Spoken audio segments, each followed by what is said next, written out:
얘를 틀리기는 어렵죠. 28번. 28번을 틀린다는 얘기는 뭔가 장기적인 계획이 있으시다 뭐 이런 얘기죠. 답은 1번이겠죠. 자관리는 소규모 부동산 관리에 적합한 방식인 건 맞아요. 가장 전통적이고 오래된 방식이 자가관리죠. 주로 단독주택 등의 관리에 쓰이는 거니까.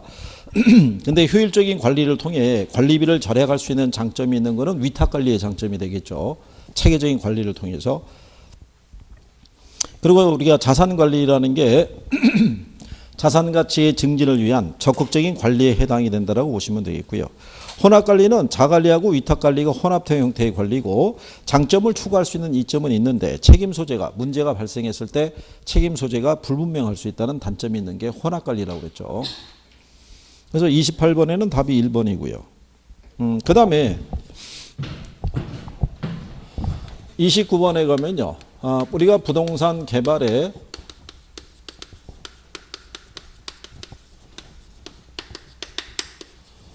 타당성 분석을 보면요. 지역경제 분석이라는 게 있고요. 시장 분석이라는 게 있고 시장성 분석이 있고 그 다음에 재무적 타당성 분석이라고 있고요. 그 다음에 투자 분석이 있다. 이렇게 설명한 거죠. 그래서 여기가 시장 분석이고요. 여기가 경제성 분석이다.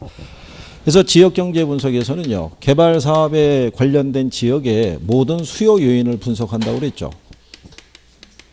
인구, 가구, 고용, 소득 뭐 이런 것도 있죠.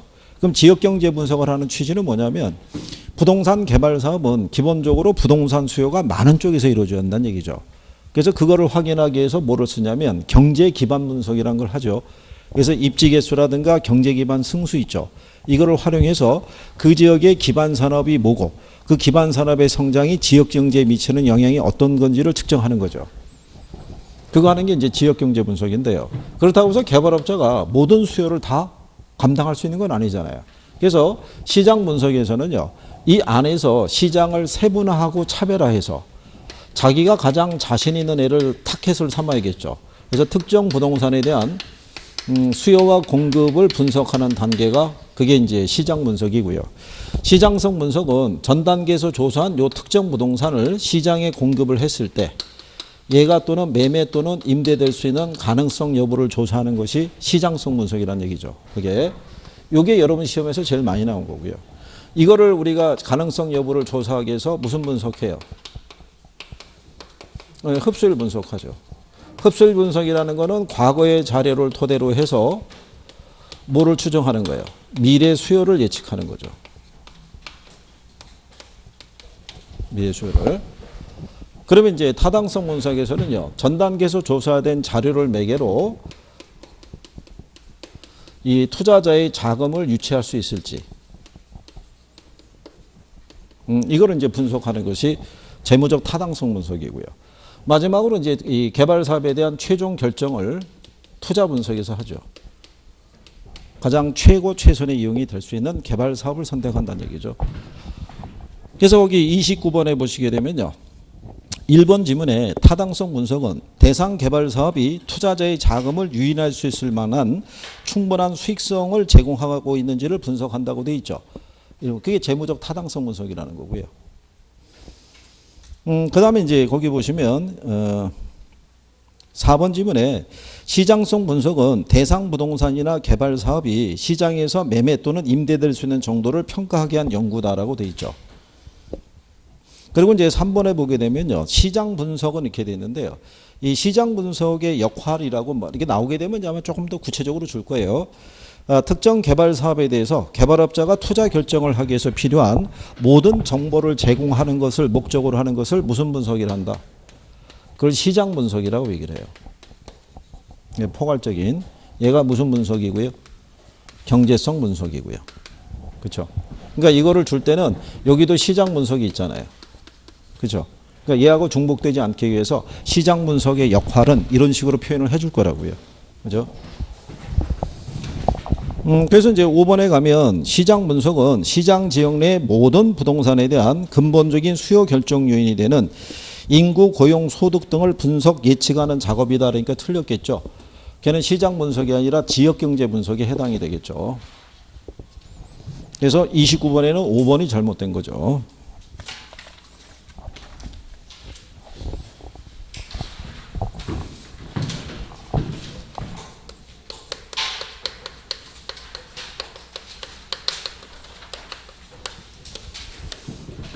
자, 30번에 민간 개발 방식이 있을 때요. 민간 개발 방식에는 어떤 사업들이 있었어요? 어? 민간 개발 방식.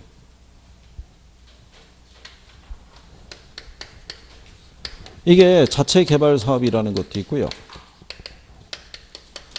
지주 공동 사업이라는 것도 있죠.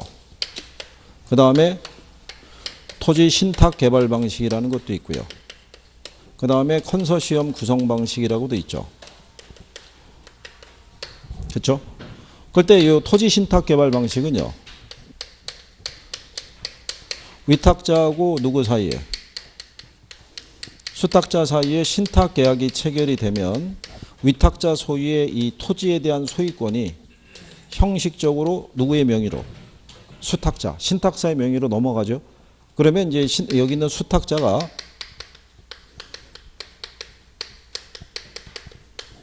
건설 단계에 부족한 자금을 얘네가 조달하고 관리도 얘네가 하죠. 누가 한다? 수탁자가. 이거 한 거 기억하시나요? 이렇게. 예. 그래서 이제 30번에서는 틀린 거 물어봤을 때 답이 2번이란 얘기죠. 토지 신탁 방식에서는 토지 소유자가 건설 단계에 부족 자금을 조달한다 그랬으니까 틀렸겠죠. 그러니까 여기서는 여러분 시험에서 답으로 많이 유도하는 게 이 토지 신탁 개발 방식 있죠. 예, 이거 하고 지주 공동 사업 안에 들어가게 되면 사업 수탁 방식이라고 있잖아요. 사업 수탁 방식에서는 사업 주체가 누가 되겠어요? 토지 소유자죠. 여기서 개발업자는 단순하게 뭐만 해주고요. 분양 대행만 해주고 수수료만 받아가는 방식이라고 설명한 거죠. 기억하시죠? 그러니까 요거 두 개를 묶어서 답으로 유도를 많이 해주는 거고. 그죠? 예. 그래서 여기 3번 지문에 가면 사업 위탁 방식이라고 돼 있죠. 사업 전반이 토지 소유자의 명의로 행해지고요. 개발 지분은 토지 소유자가 모두 갖고요. 개발업자는 사업 시행에 따른 뭐만 받아가는 방식, 수수료만 받아가는 방식이다라고 얘기한 거죠. 그렇죠? 기억하시나요? 그래서 이게 그 동영에서 문제를 드릴 때는요. 이게 한 번만 줘갖고는 정리가 안 돼요. 그러니까 동영을 갖다가 한 4-5번을 보게 되면 이거를 형식을 바꿔갖고 계속 줘야 되는 거예요. 계속. 그래야지 여기가 정리가 된다고요. 한 번 푸셔갖고는 모르거든요. 그러니까는 여기서 답으로 많이 유도했던 애들이 있으면은 한 번은 얘를 답을 주고 한 번은 얘를 답을 주고 이렇게 돌아가면서 계속 줘야 돼요. 그래야지 그게 각인이 된다고요. 풀어보셨을 때. 그러면 처음에는 기억이 안 나다가도 2회차를 또 봤는데 또 나오잖아요. 그러면 조금 더 생각이 나요. 왜냐하면 설명을 해줄 테니까요, 선생님이. 그러니까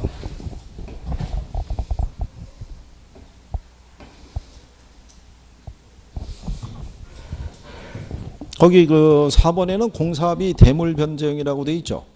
그렇죠? 예, 네, 그게 다른 말로 이제 등가 교환 방식이죠.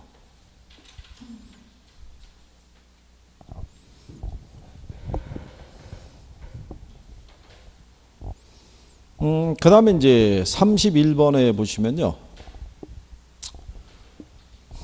이게 예전에 기출에서 나왔던 거 인용을 해준 건데요. 여기 보시면 적산가액이라는 것은요. 제주달 원가에서 뭐를 공제한 거예요? 감가 누계액을. 그럼 이제 그 얘기가 무슨 얘기냐면요. 자, 10층짜리 우리 학원 건물이 있는데 이게 20년 전에 준공된 거예요. 그러면 지금 현재 우리 건물이 어느 정도의 가치가 있는지를 알기 위해서는 20년 전에 준공됐던 건축비를 알 수 있으면 좋을 텐데 이거를 지금은 알 수 없다는 얘기죠. 그러니까 알 수 있는 방법은 무슨 시점에서? 기준점에서 얘를 다시 뭐 한다고? 신축하는 비용은 산정이 가능하잖아요. 그렇잖아요. 근데 우리 지금 학원 건물은 신축 건물이에요? 중고 건물이에요? 중고잖아요. 그러면 여기 신축할 때 이게 한 10억 들어갔다 그러면 20년 사이에 뭐가 발생했겠어요? 감가가. 감가액을 조사해 봤더니 감가가 예를 들어서 한 4억 정도 감가가 발생했대요. 그렇죠? 그러면 현재 우리 건물의 가치가 얼마라는 거예요? 6억이란 얘기죠. 그러면 이 건물은 감가상각된 가치죠. 무슨 말인지 이해하시겠어요? 그래서 거기 첫 번째가 대상 부동산의 가치는 감가상각된 가치와 동일하다는 개념이다 이런 얘기예요. 그리고 원가 방식이 비용성의 사고에 입각해서 만들어진 거죠. 이게 고전학파의 개념하고 연관이 되어 있는 거죠. 고전학파는 이 재화의 가치는요, 비용의 크기에서 결정이 된다라고 얘기한 거예요. 생산비에 의해서. 그리고 무슨 법이 인정이 된다고 그랬냐면 관찰감가법이 인정이 된다라고 그랬었죠. 근데 이거 지난번에 이거 기억하시나요? 원가 방식이 있고 비교 방식이 있고 뭐가 있을 때요? 수익 방식이, 얘 비용성의 사고죠. 얘 시장성의 사고죠. 네, 수익성의 사고라고 가정했을 때요.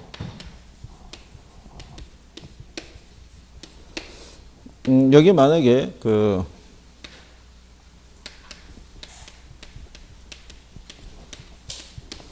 자, 대전시청이 있으면 대전시청은 이걸 거래할 수 있어요, 없어요? 시청. 여기 황룡사라고 절이 있으면 절 거래할 수 있어요, 없어요? 다 된다고 그랬잖아요, 다. 다 되는데 그러면 얘네도 거래하거나 담보를 잡고 뭐 돈을 빌려 쓰거나 하려고 그러면 얘네 가치 추계가 필요하잖아요. 그죠? 그럼 얘네 가치를 추계할 수 있는 방법이 셋 중에 뭐가 된다고 그랬어요? 이거 하나밖에 없다고요. 얘네가 시장성이 있는 게 아니잖아요. 시장에서 자주 거래되는 애들이 아니죠. 그렇다고 얘들에서 수익성을 따지기도 어렵잖아요. 이 절에 찾아가서 스님에게 한 달 수입이 얼마나 드시냐고 물어보면 쫓겨날 거 아니에요. 그죠? 그러니까 이걸 구할 수 있는 거는 이거밖에 없다고요. 그래서 거기 5번 지문에 보면 신축 건물이나 공공건물 또는 교회 등과 같은 특수목적 부동산 평가에 이 방식이 적합하다고 알려드린 거잖아요. 그죠?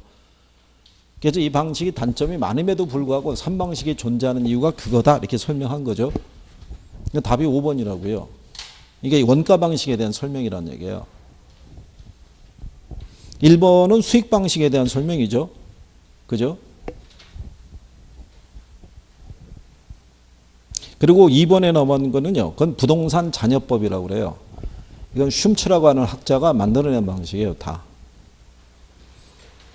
그리고 3번은 거래사례 비교법 있죠. 비교 방식에 대한 거. 일반인들은 시장에서 형성되고 있는 가격을 대상 부동산의 시장 가치로 인정하는 경향이 강하다 이렇게 돼 있죠. 그래서 가치평가가 법적으로 문제가 되었을 때 다른 어떤 방법보다도 강한 설득력을 지닌다 이런 얘기잖아요. 그래서 이게 만약에 재판이 걸리잖아요. 부동산 뭐 사기 사건 재판이 걸리게 되면 법원에서 요구가 되는 게 뭘 요구하냐면 계약서를 요구를 해요. 근데 예전에는 이게 참 힘들었던 게 뭐냐면 지금은 그렇지 않은데 예전에는 계약서가 2개였잖아요. 실거래자끼리 주고받는 계약서가 있고 이게 또 취득세 뭐 이거 거래세 이거 신고할 때 들어가는 계약서가 따로 있잖아요. 그러니까는 그 이중 계약서 중에서 세금 내기 위해서 쓴 계약서를 내기는 참 어렵죠. 현실 가격하고 떨어지니까. 그러면 이제 어쩌어찌해서 이제 실제 거래 계약서 하나 갖다 주면은 법원에서는 여러 개 갖고 오라고 한다고요. 하나 갖고는 신뢰가 떨어지니까. 그래서 옛날엔 그런 문제가 많았었어요. 자, 그래서 이제 그런 내용이죠. 그 다음에 4번에 보면요. 고유기간 동안 기대되는 매년의 소득과 기간 말 부동산 처분 시 창출되는 소득으로 부동산 가치를 판단하는 방식이라고 그랬을 때요. 이걸 우리가 수익환원법이라고 그래요. 참고적으로 이게 수익환원법이라는 건요. 직접환원법이라는 것이 있고요. 그 다음에 수익환원법이라고 있어요. 그러니까 직접환원법은 한 해의 소득 가지고 구하는 거고요. 이건 여러 해의 수익 가지고. 그래서 여기 들어가는 것이 이제 저당지분환원법, 할인연금 수지분석법 뭐 이런 것들이 있어요. 이게 이런 것까지는 안 나오니까 뭐 참고하셔도 되죠. 예전에 기출에서 이런 식으로 한번 나왔던 적이 있어요. 오래전에. 그 이후로는 등장하지는 않고 있죠. 자, 그래서 이제 31번은 답이 5번인데 그 정도는 알아두시면 돼요. 지금 얘기한 것처럼요. 신축 건물이나 공공 또는 공익의 목적에 제공되고 있는 부동산이나 특수목적 부동산 평가에는 무슨 방식을 쓸 수 있다? 원가 방식을 쓸 수 있다는 정도만 알아두셔도 돼요. 그 다음에 32번에 보시면요. 크리스탈러의 중심지 이론에 대한 설명이다. 틀린 것을 물어봤을 때 답은 1번이죠. 단일 중심지일 때 이상적인 배우제 형태는 원형으로 성립하죠. 다수의 중심지일 때가 정육각형으로 성립한다고 그랬었죠.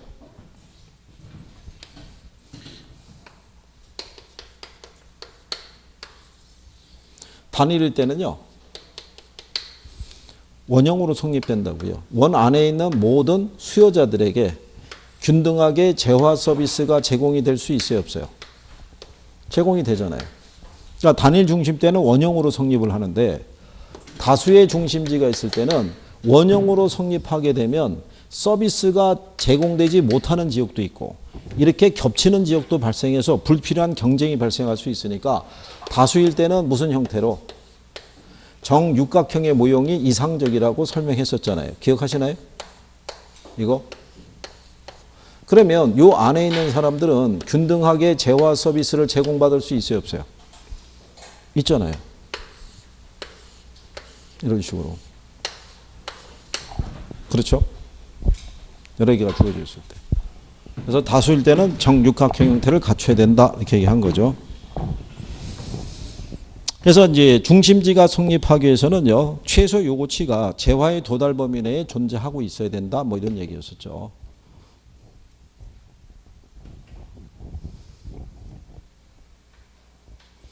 그리고 33번 같은 경우도요. 여러분들이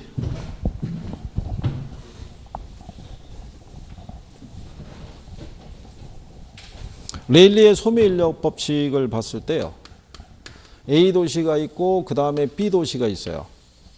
근데 둘 다 인구가 5만이에요. 그럴 때 중간에 C라고 하는 지역이 있을 때 양쪽 지역에서 끌어당기는 요 분기점의 크기를 보게 되면 이게 중간이 된다고 그랬었죠. 근데 만약에 A 도시가 B 도시보다 2배 이상 크면은 분기점은 어느 도시 쪽에 가깝게 결정이 되겠어요? 규모가 작은 B 도시 쪽에 가깝게 결정이 났죠. 그러니까 규모가 큰 A 도시에서는 점점점 멀어지고 규모가 작은 B 도시 쪽에 점점 더 가깝게 결정이 되는 거죠. 그래서 33번의 1번 지문은 그래서 틀렸다는 얘기죠. 레일리의 소매인력 법칙에 의하면 규모가 다른 두 도시의 상권의 경계는 규모가 큰 도시에서 보다 가깝게 형성이 될 것이다. 그랬으니까 틀렸다는 얘기죠. 그래서 답은 일단 2번이죠. 레일리의 법칙에 의하면 두 중심지 사이에 위치하는 소비자에 대해서 두 중심지가 미치는 영향력의 크기는 두 중심의 어디에 비례해서 크기에 비례하는 거죠. 그래서 레일리가 얘기하는 고객을 끌어당길 수 있는 유인력은요. 크기와 거리에 의해서 결정이 되는데, 그죠? 이 크기가 크면 클수록 어떻게 돼요? 유인력에 대한 크기가 더 커진다는 얘기죠. 그죠? 대신에 거리는 멀면 멀수록 유인력의 크기가 작아진다고 그랬었죠. 그래서 이 크기에 뭐 한다고 그랬어요? 비례하고 거리의 제곱에 뭐 한다고요? 반비례한다고 얘기한 거죠.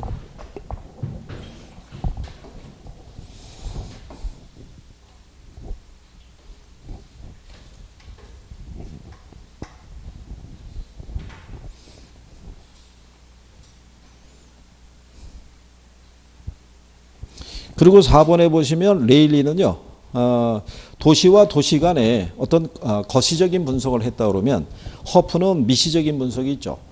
도시 내에 다수의 경쟁 점포가 입지하고 있을 때 특정한 점포의 시장 점유율을 추정을 했으니까요. 그 정도 뭐 알아두시면 될 거예요.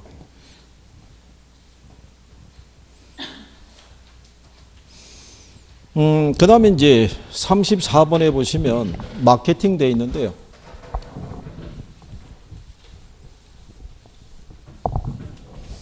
아, 4P 믹스 전략 기억하시죠?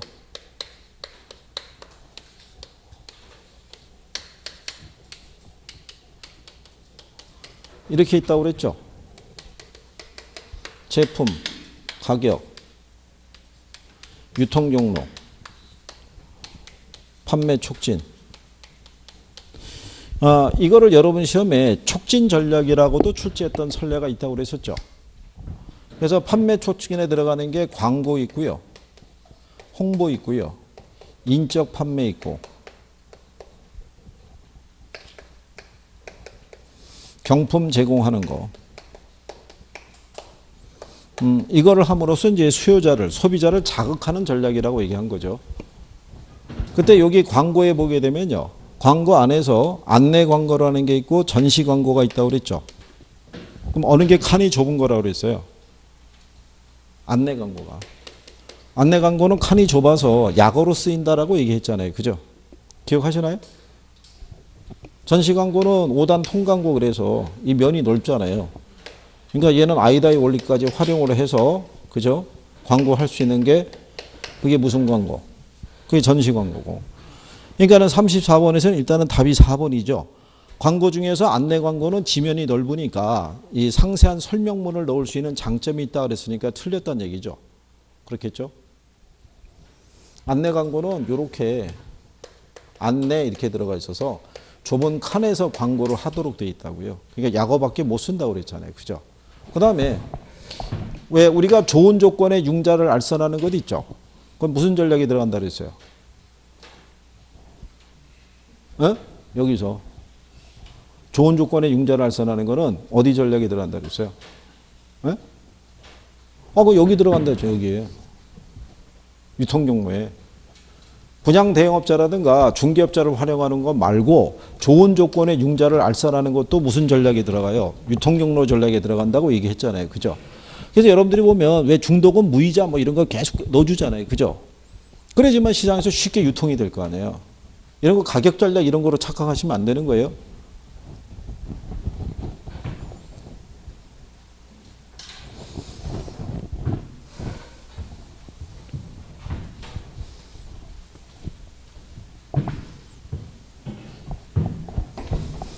자, 거기 35번에 보시면 공시지가의 효력이 아닌 걸 물어봤잖아요.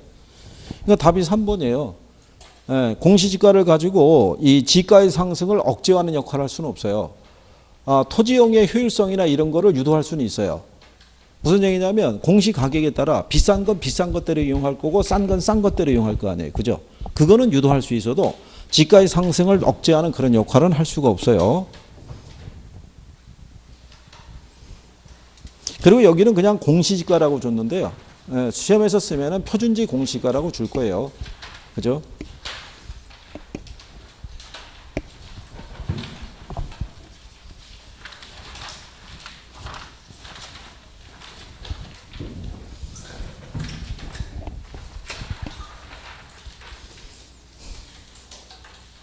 (36번에) 나오는 이제 부동산 정책 주어져 있을 때요. 1번의 규제 임대료가 시장 임대료보다 낮을 때 있죠. 임대료 규제는 임대 부동산의 공급 감소 가져오고요. 질적인 저하를 가져오고 기존 세입자들의 주거 이동을 저하시키는 문제가 나타난다고 그랬죠. 그렇죠? 그런 건 뭐 기본적으로 기억을 해 두시면 되겠고요. 그죠? 근데 4번에 보면 최고 임대료 규제 정책은 기존의 저소득층이 임대주택 수요에 대한 부담을 완화시켜서 저소득층의 주택난 해소에 긍정적이라고 할 수 있다 이렇게 돼 있으니까 최고 임대료 규제 정책이 뭐겠어요? 그게 임대료 규제예요. 그게. 임대료 규제라는 게 뭐 얘기했냐면 그게 최고 가격제 일환이라고 그랬었죠. 정부의 가격 통제 정책을 보면 최고 가격제 안에 들어가는 게 분양가 상한제, 임대료 규제 이런 게 있다고 그랬었죠.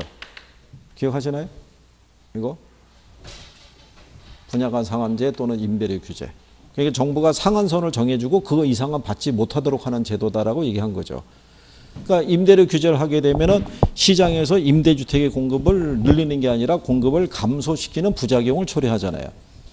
그러니까는 4번 질문처럼 저소득층에 대한 주택난 해소에 대해서 긍정적이라고 할 수 있다 하면 틀리죠. 오히려 저소득층들이 임대주택 구하기가 더 힘들어지죠. 임대료 규제하게 되면. 그게 똑같은 거예요. 36번에 1번 지문이 있잖아요. 규제 임대료가 시장 임대료보다 낮을 때 임대료 규제는 임대 부동산의 공급 감소와 질적 저하를 가져오고 기존 세입자 이동을 저하시킨다는 것 있죠. 그게 36번의 4번 지문에 있죠. 최고 임대료 규제 정책이라고 표현한 거랑 똑같은 내용이라고요. 근데 여러분 시험에는 최고 임대료 규제 정책이라는 표현은 안 써요. 그냥 임대료 규제에 대한 걸 쓴다고요. 그리고 조건을 갖다 주든가요. 단 규제 임대료가 시장 임대료보다 낮다고 가정한다. 이런 식으로 조건을 충족을 시켜주면서 문제를 구성해 줄 거니까 그거는 이제 그렇게 정리하시면 돼요. 그러니까 4번 지문에 최고 임대료 규제 정책이라고 돼 있죠. 그게 이제 임대료 규제에 대한 내용이라고 생각하시면 돼요. 똑같은 거예요. 근데 최고 임대료라는 표현은 안 쓴다고요.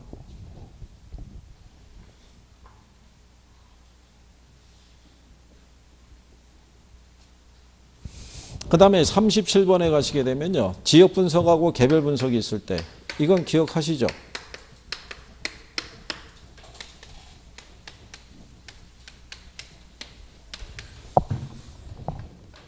자, 거기 보시면 1번 지문은 맞는 표현이죠. 지역 분석의 결과로 지역의 무슨 이용? 표준적인 이용과 뭐를 판정할 수 있어요? 네, 가격 수준을 판정할 수 있죠. 이 가격 수준이 판정이 돼야지만 뭐를 산정할 수 있다고 그랬어요.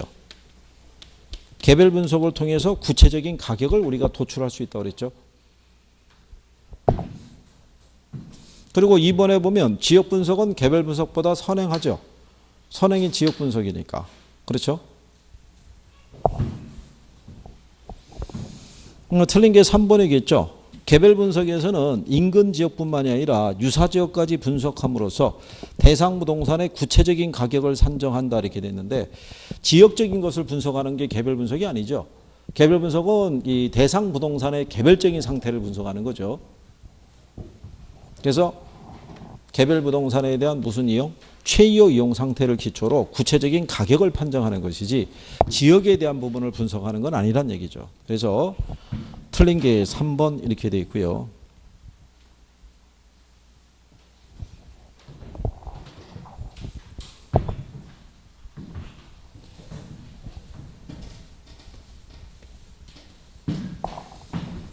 아, 38번에 보면 비중 가격을 구하라고 돼 있죠.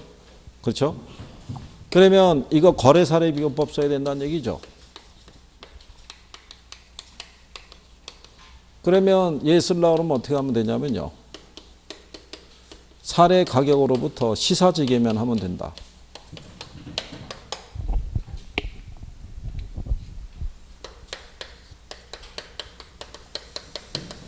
그러면은 비중 가격을 구할 수 있죠.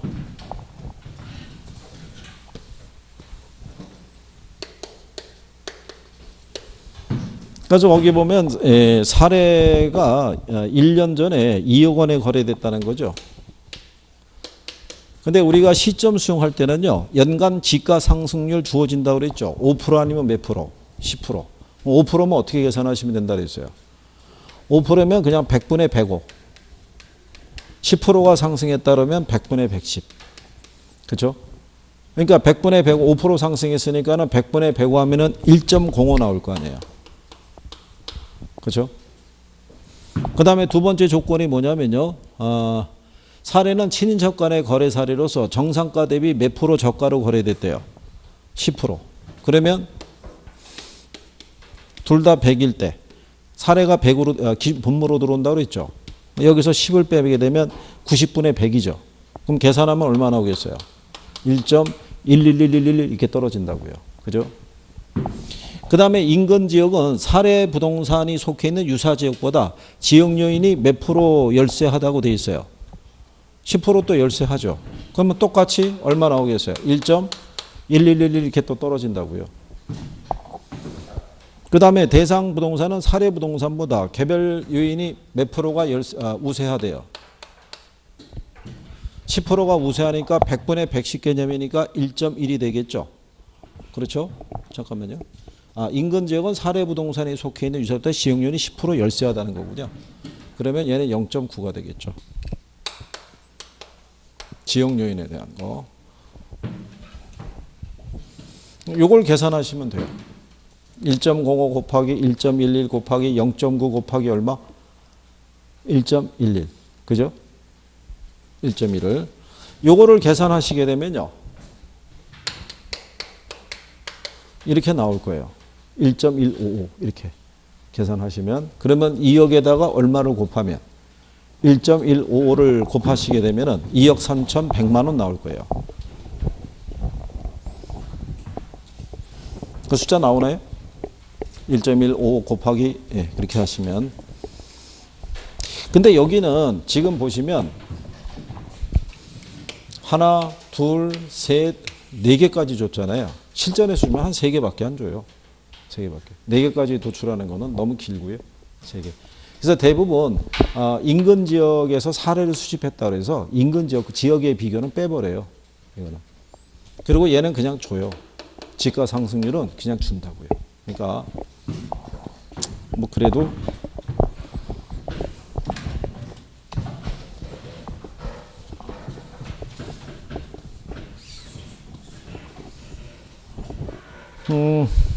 그래서 38번은 답이 2번이고요. 39번에 가시면 다음의 자료를 활용해서 환원율을 구하라고 해놨죠. 그렇죠? 네, 이게 이제 부채 감당법 쓰란 얘기입니다. 부채 감당법을 쓰려고 그러면 아까 우리가 뭐 구해야 된다 그랬어요? 부채 감당률에다가 무슨 비율이요? 대부 비율에다가 뭐를 곱하면 저당상수를 곱해서 우리가 부대상이라고 그랬었죠. 근데 거기 보면 자 순영업소득이 얼마고요?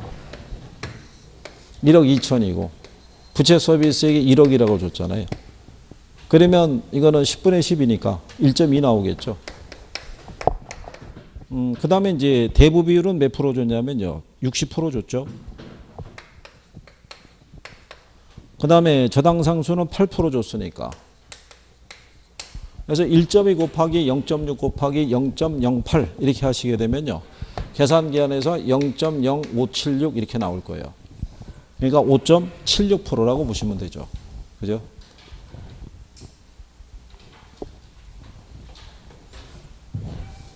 나중에 100분에 5.76 있죠. 나누시면 0.0576 이렇게 떨어지거든요. 그래서 39번은 답이 1번이고요. 40번에 보시면 감정평가에 관한 규칙이 규정된 내용 중에서 옳은 거를 모두 고른 걸 물어봤죠. 일단 건물을 평가할 때 거래사례비교법에 한다면 틀리죠. 건물은 원가법으로 구하도록 돼 있죠. 그러면 기억이 들어가 있는 1, 2, 3번은 답이 아니죠. 그렇죠? 그러면은 4번하고 5번을 비교해 봤을 때 차이가 리을하고 미음이죠. 근데 리을에 가게 되면 산림은 산지하고 임목을 구분해서 평가하는 걸 원칙으로 하죠. 그렇죠? 그래서 임목은 거래사례비교법에 의해서, 소경목림은 원가법에 의해서 구하도록 돼 있죠. 임대료 평가는 임대 성이 같다고 그랬잖아요. 그렇죠? 답이 5번 이렇게 나오겠죠.